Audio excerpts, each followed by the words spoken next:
హే everyone, ఈరోజు మనం ReactJsలోని onSubmit event హ్యాండలర్ గురించి డిస్కస్ చేయబోతున్నాం. ఈ onChange ఈవెంట్ హ్యాండలర్ని మనం ఎప్పుడు యూజ్ చేస్తామంటే, యూజర్ ప్రొవైడ్ చేసిన డేటాని మనం బ్యాక్ ఎండ్లో సబ్మిట్ చేయాలనుకుంటే డెఫినెట్గా మనం onSubmit అనేది యూజ్ చేస్తూ ఉంటాం. లైక్ బెస్ట్ ఎగ్జాంపుల్ ఏంటంటే, మనం యూజర్ దగ్గర నుంచి మల్టిపుల్ ఫార్మ్స్ డేటా తీసుకుంటాం. Like registration form data, login credential యొక్క ఫామ్ డేటా. ఈ ఫామ్ డేటా అన్ని తీసుకున్న తర్వాత మనం డెఫినెట్గా సబ్మిట్ చేస్తాం కదా. అది సబ్మిట్ చేసేటప్పుడు ద ఓన్లీ వే ఏంటంటే onSubmit ద్వారా మాత్రమే మనం బ్యాక్ ఎండ్కి సబ్మిట్ చేయగలం. All right. సో నేను ఆల్రెడీ ఒక స్మాల్ ప్రాజెక్ట్ ఇంప్లిమెంట్ చేశాను. Like user name and password user దగ్గర నుంచి తీసుకునేలాగా. ఆ తీసుకున్న డేటాని మనం ఎలా బ్యాక్ ఎండ్లో సబ్మిట్ చేయాలనేది ఈ onSubmit ద్వారా మనం తెలుసుకుందాం. ఓకే.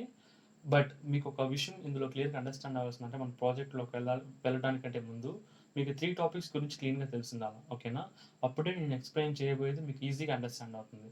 సో ఫస్ట్ ఏంటంటే యూస్ ఎఫెక్ట్. ఓకేనా. అండ్ సెకండ్ వచ్చి destructuring the data. And third వచ్చి ఆన్ చేంజ్ హ్యాండ్లర్. ఓకేనా.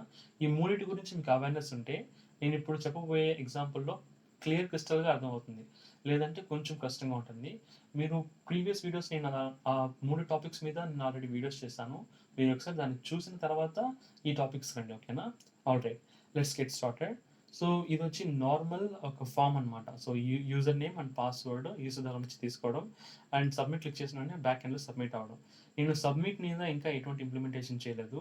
ఈ యూజర్ నేమ్ అండ్ పాస్వర్డ్ వరకు ఈ మనం యూజర్ నేమ్లో ఎంటర్ చేసే డేటాని ఒక వేరియబుల్లో స్టోర్ చేసుకోవడం, అదేవిధంగా పాస్వర్డ్ అనే డేటాని ఎంటర్ చేసిన డేటాని పాస్వర్డ్ అనే వేరియబుల్ స్టోర్ చేసుకోవడం, ఈ రెండింటికిను ఆన్ చేంజ్ ఈవెంట్ హ్యాండ్లర్ని వర్కౌట్ చేయడం ఇవన్నీ అయిపోయింది.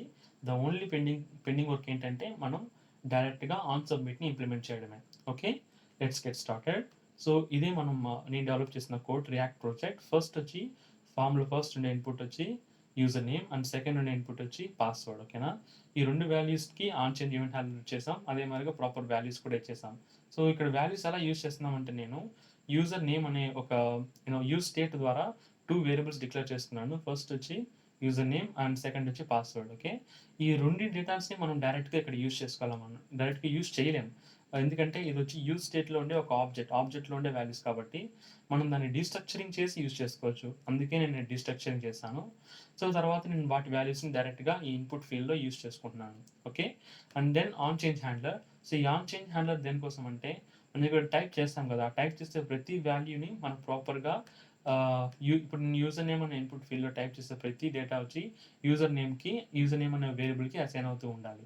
సో అదేవిధంగా పాస్వర్డ్ ఇన్పుట్ ఫీల్డ్లో టైప్ చేసే ప్రతి డేటా పాస్వర్డ్ అనే వేరియబుల్కి ప్రాపర్గా అసైన్ అవుతూ ఉండాలి. సో దానికి సంబంధించిన కోడే ఇది. ఓకేనా. సెట్ డేటా ద్వారా నేను డేటా యొక్క వాల్యూ రీసెట్ చేస్తున్నాను. ఓకేనా. సో అందుకే చెప్పాను మీకు ఈ use state and destructuring and on change గురించి మీకు ఆల్రెడీ తెలుసుంటే ఈ ఎగ్జాంపుల్ మీకు చాలా ఈజీగా అండర్స్టాండ్ అవుతుంది.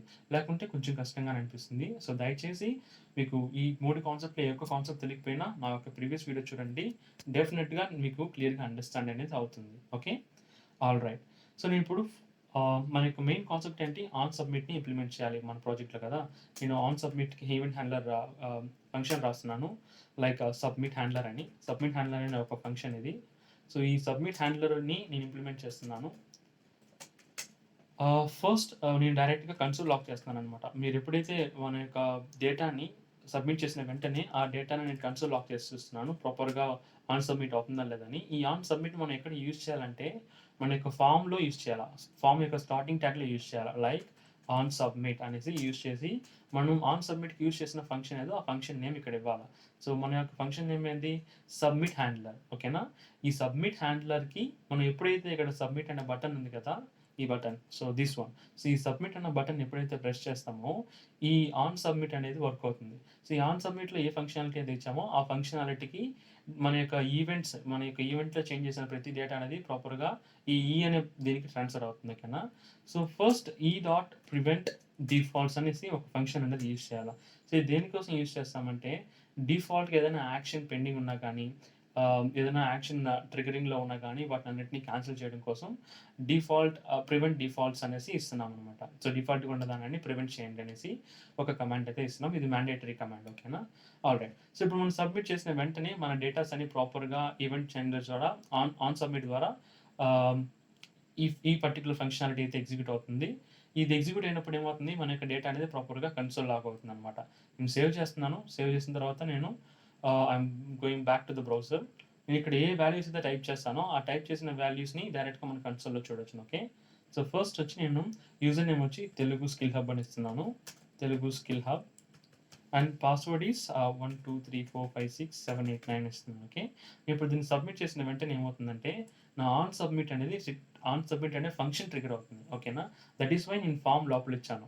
ఫామ్ లోపల మనం ఎటువంటి సబ్మిట్ బటన్ ఇచ్చినా కానీ, ఆ సబ్మిట్ బటన్ని క్లిక్ చేసిన వెంటనే onSubmit అనే ఫంక్షనాలిటీ ఎగ్జిక్యూట్ అవుతుంది. ఇది ఎగ్జిక్యూట్ అయినప్పుడు ఏమవుతుంది, మన డేటా ప్రాపర్‌గా కన్సోల్ లాగ్ అవుతుంది. ఏదైనా డిఫాల్ట్‌గా ఏదైనా ఉన్నా కానీ వాటినన్నిటిని ప్రివెంట్ చేసి, ఈవెంట్ హ్యాండ్లర్స్ ఏదైనా డిఫాల్ట్‌గా ఉంటే దాన్ని ప్రివెంట్ చేసి మన యొక్క కన్సోల్‌లో మన డేటాని ప్రింట్ చేస్తాం. సో డేటా అనే వేరియబుల్ ఏముంది ఆబ్జెక్ట్‌లో 2 డిఫరెంట్ వేరియబుల్స్ ఉన్నవి. User name and password. So ఈ రెండిటిని మనం ఇక్కడ ఎంటర్ చేసిన వాల్యూసే. నేను సబ్మిట్ బటన్ క్లిక్ చేయంగానే యూ కెన్ సీ దట్ నాకు కన్సోల్‌లో ఎగ్జిక్యూట్ అయిపోయింది. సో ఫస్ట్ యూజర్ నేమ్ అనేది తెలుగు స్కిల్ హబ్‌గా అండ్ పాస్వర్డ్ అనేది 129గా డైరెక్ట్‌గా స్టోర్ అయిందనమాట. ఓకే. చాలా సింపుల్. సో ఇలానే మనం బ్యాక్ ఎండ్ యొక్క పోస్ట్ మెథడ్‌ని ఇక్కడ యూజ్ చేస్తాం. ఓకేనా. లైక్ యాక్సియస్, మీకు యాక్సిస్ మీద ఐడియా ఉంటే మీకు క్లియర్‌గా అండర్‌స్టాండ్ అవుతుంది.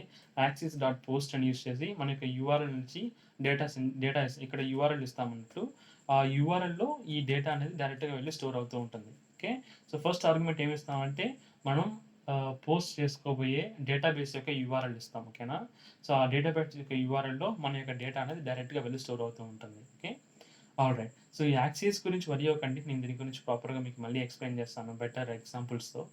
బట్ థింగ్ ఏంటంటే, మనం సబ్మిట్ చేసిన డేటా డైరెక్ట్‌గా onSubmit‌కి వస్తుంది. onSubmit‌లో మనం ఆ డేటాని ట్రాన్స్‌ఫర్ చేయొచ్చును. ఆ పర్టిక్యులర్ డేటాబేస్‌కి దాని యొక్క యూఆర్ఎల్ నుండి డైరెక్ట్‌గా పోస్ట్ మెథడ్ యూజ్ చేసి స్టోర్ చేపించుకోవచ్చును డేటాబేస్‌లో. Okay. So that is guys, చాలా సింపుల్. సో ఇలానే మన యొక్క onSubmit అనేది వర్క్ అవుతుంది. onSubmit ట్యాగ్ మాత్రం మనం ఇక్కడే యూజ్ చేసుకోవాలా ఫర్ స్టార్టింగ్ ఆఫ్ ద ఫార్మ్‌లో. Alright. Thank you so much guys. See you then in a better concept. Bye by.